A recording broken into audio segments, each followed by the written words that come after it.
Miss Eleanor Wright was not the kind of English teacher students expected on the first day of class. She did not begin with strict rules or long lectures. Instead, she smiled warmly and asked her students to write one honest sentence about themselves.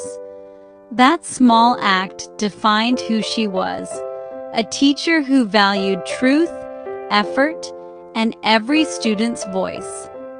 Miss Wright believed that English was more than grammar and vocabulary. It was a way to understand life. She arrived early every morning, carefully preparing lesson plans, selecting stories that reflected courage, kindness, and hope. When students struggled, she never mocked them. She sat beside them, patiently explaining difficult words, encouraging them to read aloud without fear. To her, mistakes were stepping stones, not failures. What made her truly sincere was her attention to her students' lives beyond textbooks. She noticed when a usually cheerful student grew quiet, when homework was missing, or when confidence faded.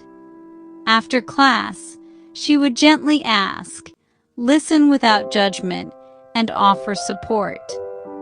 Many students felt that her classroom was a safe place, where they were respected and understood.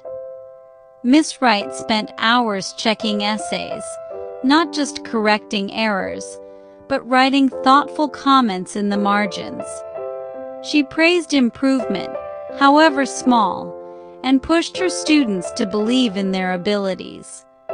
"Your words matter," she often said, and her students slowly began to believe it.